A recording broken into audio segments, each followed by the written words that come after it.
ABC theory says simply this, is that people are neither good nor bad, they are merely expedient, and that people always seek the fastest and easiest way to get the things they want immediately with very little concern for long-term consequences, and sometimes no concern at all.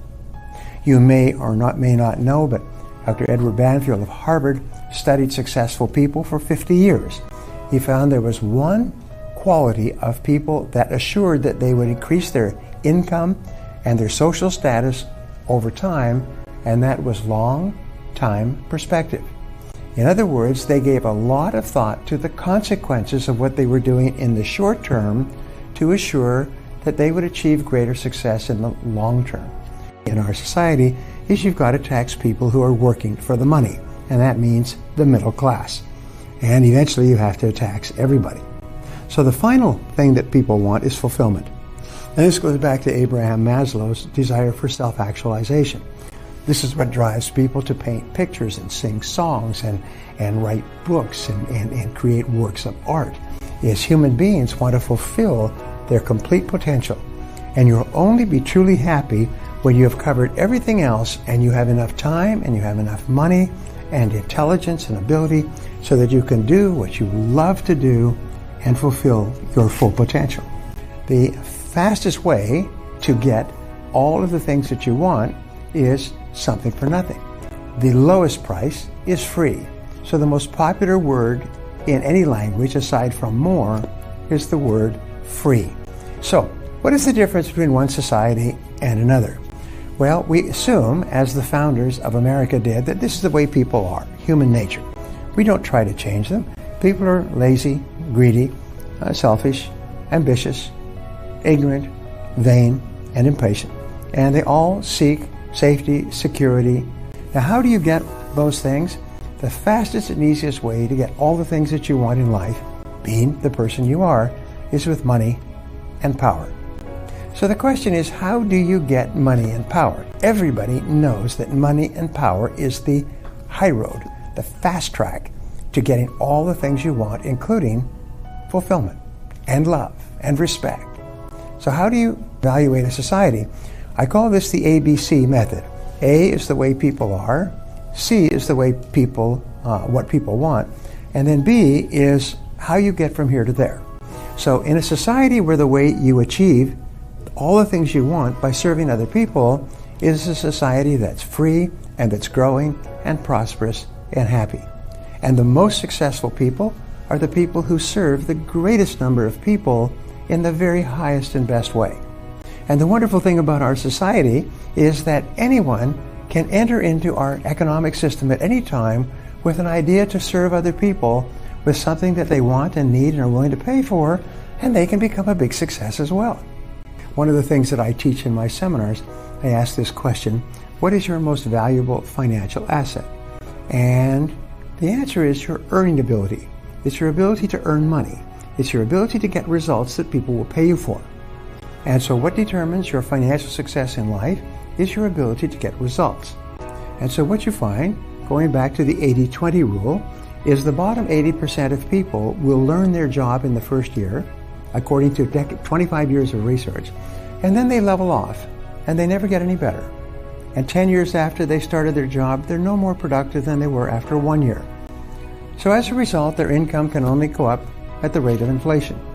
And inflation is, 1 or 2 or 3% as long as you remain employed. The people in the top 20%, according to Gary Becker, the Nobel Prize-winning economist who I mentioned earlier, Gary said that the top 20% of people increase their income by 11.8% per year on average. Now, some increase their income 15 or 20 or 25%, but 11.8% on average means that if you're 20 years old and you just keep learning and upgrading your skills, which is what he said they did, then by the time you're 26, 6 years, you will be earning twice as much as the average person, or twice as much as the people you started off with. By the age of 32, you'll be earning 4 times as much. By the age of 38, you'll be earning 8 times as much. By the age of 44, you'll be earning 16 times as much. You'll be in the top 20%. Just simply by learning and upgrading your skills 1 or 2 hours each day, 5 or 6 days a week. rather than watching television or playing with social media, upgrading your earning ability. Now, people who don't want to upgrade their earning ability, who want to have fun, who want to play all the time, lazy, greedy, ignorant, and so on, these people resent those who work hard to upgrade their skills, who come in early and work a little harder and stay a little later and spend time in the evenings and weekends upgrading their skills and learning how to get better results. They don't want to do that work, but they resent the people who do. And this explains our political situation. Just like if there is a need in the marketplace, a company will usually emerge to fulfill that need. If there is a need or a demand in the political marketplace, politicians will emerge and say, vote for me and I'll give you free money. And that's basically the cause of all of our problems in the United States, Canada, Europe. I'll give you an example. For about 2 decades now, all the Western countries have been bankrupt. They've been bankrupt on paper because of Social Security. They offered back in the 30s and 40s and 50s to allow people to retire comfortably if they just paid a little bit in each year. So people did. But then the politicians, instead of investing that money so that it would grow and be ready, the politicians said, well, I'll use this money to buy free votes. So what they did is they blew it all in every country. So now the Social Security Reserve Fund or Trust Fund has $0. It has no money at all. So if you just took a look at how much Americans owe on paper based on government promises which they did not charge you for, or if they did, they spent the money, the latest estimate was $107 trillion. Business Week a couple of years ago calculated the unfunded liabilities of federal and state governments is about $220 trillion. If we have an average economy of 18 trillion, that means that we can never pay it off. And why? It's because of something for nothing. Politicians realize that by the time the money comes due, they'll be long gone. And they have beautiful retirement programs completely aside from Social Security. So no matter what happens to the economy, they have beautiful retirement programs, beautiful medical plans, beautiful security forever. All you have to do is serve 2 terms and you never have to worry about money again. So this brings it around to the free society. The free society is based on creating a structure where the only way that people can achieve the things that they want, being who they are, is by doing things that serve and improve and enhance the lives of other people. Business people are only successful to the degree to which they serve people. And they serve people with products and services that they want and need to improve the quality of their lives.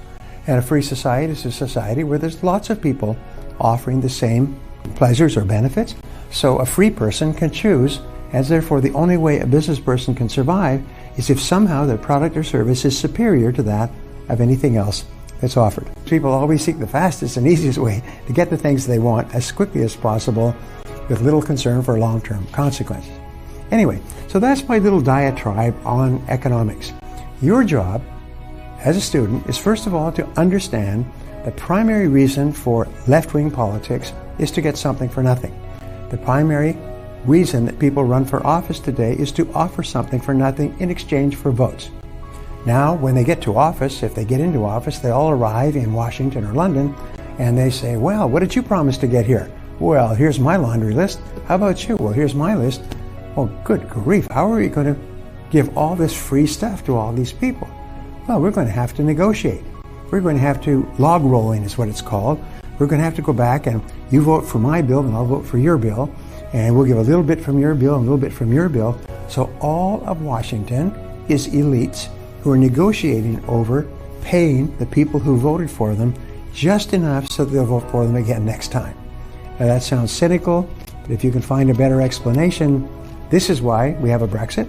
The British people finally said, no, we're not going to live under the governance of thousands of faceless bureaucrats in Brussels who control 70% of British life.